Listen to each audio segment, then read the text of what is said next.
हादसा कहीं भी कभी भी किसी के भी साथ हो सकता है, होशियार रहिएगा। नमस्कार, मैं हूं दिग्विजय सिंह। हमारा पड़ोसी पाकिस्तान वाकई बहुत शातिर है और भारत को जख्म देने में उसे बड़ा मजा आता है। अगर वो शराफत के साथ रहे तो शायद वो काफी तरक्की कर जाए, लेकिन उसे तो चालाकी भरी चाल चलने से ही फुर्सत नहीं। अब देखिए ना, उसने सरहद पर हिंदुस्तान के फौजियों की हिम्मत तोड़ने के लिए क्या नई चाल चली है। अपने जिहादी स्नाइपर्स लगा दी और लालच ये दिया कि एक जवान का सीना छलनी करो, इनाम पाओ 1 लाख और तरक्की अलग से। अब मजा आएगा।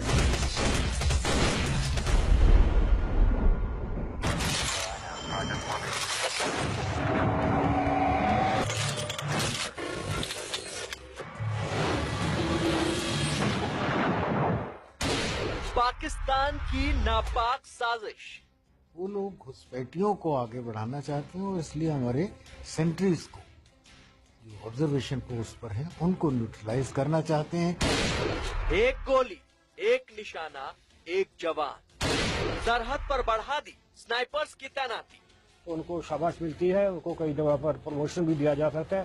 डिपेंड करता है वो कितने हाई वैल्यू टारगेट्स अचीव करते हैं। सटीक निशाने पर पैसा और तरक्की पक्की। एक भारतीय जवान को मार गिराने की कीमत 1 लाख।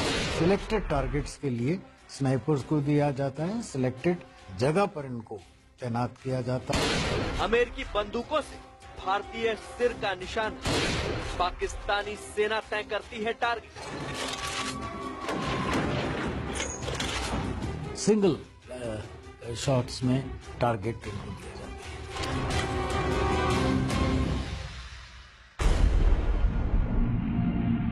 जमीन की जन्नत कहे जाने वाले कश्मीर से गुजरने वाली सरहद की लकीर हो या फिर तपती रेत के मरुस्थल वाले सूबे राजस्थान और गुजरात से लगी सीमा रेखा, मौत का खतरा हर कहीं घात लगाकर हिंदुस्तान के जांबाज सिपाहियों को देखता रहता है।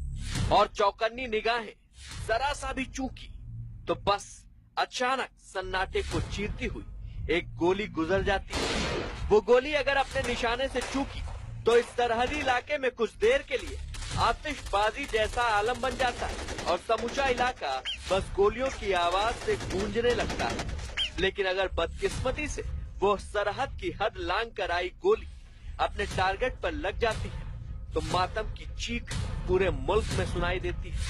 अब जरा इन सुर्खियों पर एक नजर डालिए। नियंत्रण सीमा पर पाकिस्तानियों का घात लगाकर हमला, सीमा पार से आई गोली से भारतीय जवान शहीद, पाकिस्तान ने फिर तोड़ा सीज फायर।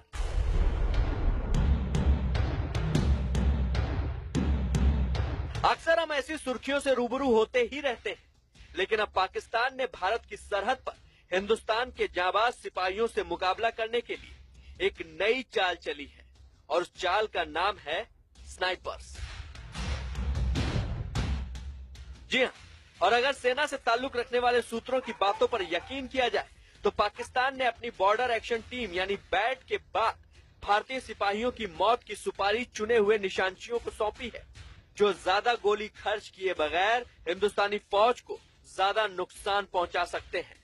खुलासा यही है कि पाकिस्तान की खुफिया एजेंसी ISI की कमजोर पड़ती आतंकी चालों की भरपाई के लिए अब पाकिस्तानी सेना ने खास तौर पर स्नाइपर्स की भर्ती तेज कर दी है और 150 से ज्यादा स्नाइपर्स को भारत से लगने वाली सीमा रेखा पर अलग अलग हिस्सों में तैनात भी कर दिया है। पाकिस्तान चाहता है कि वो हमारे ऊपर कैजुअलिटीज इन्फ्लिक्ट करके स्नाइपर्स की थ्रू हमारे जवानों को डिमोरलाइज करे या हमारे ऊपर इतनी कैजुअलिटी बढ़ाए कि जिससे हमको उनके बारे में ये फील हो कि वो असेंडेंसी ले रहे हैं। जानकर हैरान रह जाएंगे कि निशानचियों को पाकिस्तान की सेना ने न सिर्फ टारगेट दिए हैं बल्कि एक ऐसा लालच भी दिया है कि जिससे ये तैनाती और भी ज्यादा खतरनाक हो गई है।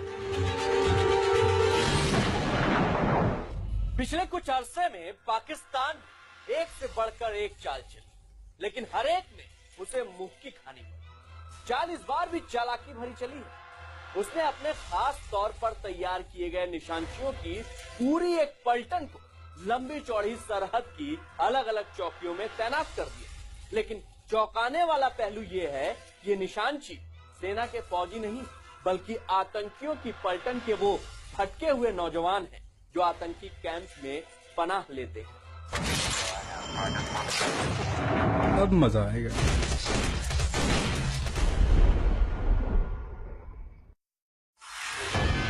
अभी तक कश्मीर में पत्थरबाजी होते देखी गई, लेकिन हिंदुस्तानी फौज ने इस साजिश का मुंहतोड़ जवाब दे दिया। पाकिस्तानी सेना ने घुसपैठ करवाकर पठानकोट और सुजवान जैसी कायराना वारदात अंजाम दी। हिंदुस्तान की सेना ने ये घाव भी बर्दाश्त किया और दर्द जब जरूरत से ज्यादा हो गया तो एक लंबा चौड़ा ऑपरेशन कर डाला, सर्जिकल स्ट्राइक।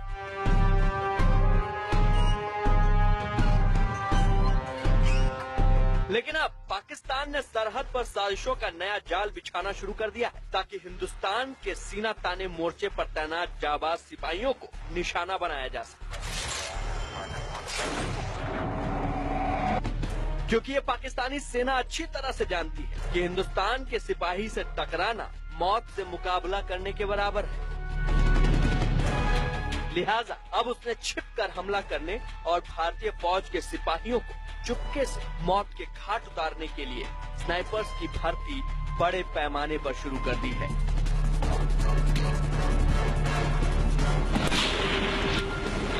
जब सीज फायर वायलेशन में ट्रेडिशनल वेपन्स का यूज किया गया तो हमारी आर्मी काफी सुपीरियर साबित हुई। उससे अब वो टैक्टिक्स को बदली करके सिंगल शॉट स्नाइपर्स का इस्तेमाल कर रहे हैं।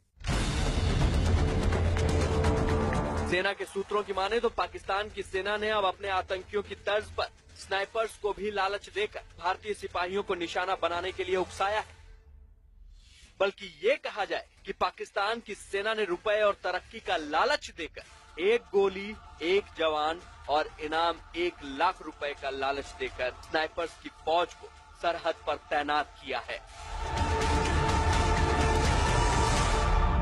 वो जब भी कोई किल करते हैं तो वो अपने आप ही इनाम होता है, तो उनको शाबाश मिलती है। उनको कई जगह पर प्रमोशन भी दिया जा सकता है।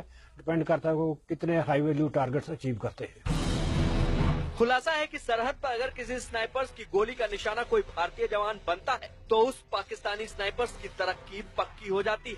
इतना ही नहीं, उसे नजराने के तौर पर 50,000 रुपए से लेकर 1 लाख रुपए तक देकर उसकी पीठ ठोकी जाती है। आंकड़ों के चश्मे से देखें तो बीते 1 साल के दौरान पाकिस्तान से सटी सरहद और एलओसी पर करीब 20 भारतीय फौजी ऐसे ही शातिर और जिहादी स्नाइपर्स की गोलियों का निशाना बनकर शहीद हो गए। बीते मंगलवार को भी सीमा सुरक्षा बल के जवान MK मुर्मू को भी पाकिस्तानी स्नाइपर्स ने अपनी गोली का निशाना बनाया।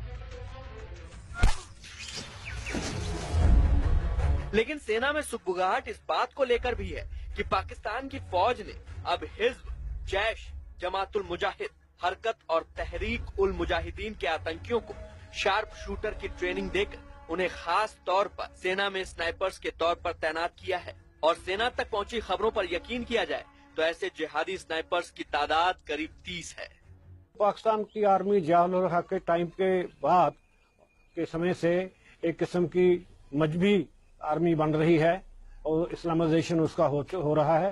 तो उनको जरूरत नहीं है मजहब के नाम पर मजबूर करने की, वो अपने आप ही मोटिवेटेड हैं।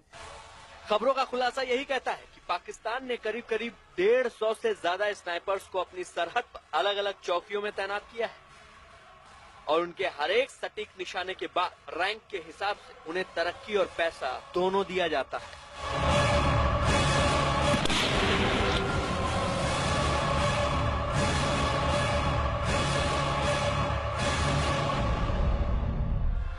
यकीन कुछ सवाल तो आपके जहन में भी होंगे और कुछ हमने भी जवाब तलाशे। तो चलिए ये भी समझ लेते हैं कि आखिर भारत और पाकिस्तान दोनों के निशानचियों को कैसे, कब और कहां तैनात किया जाता है, और वो भी क्यों?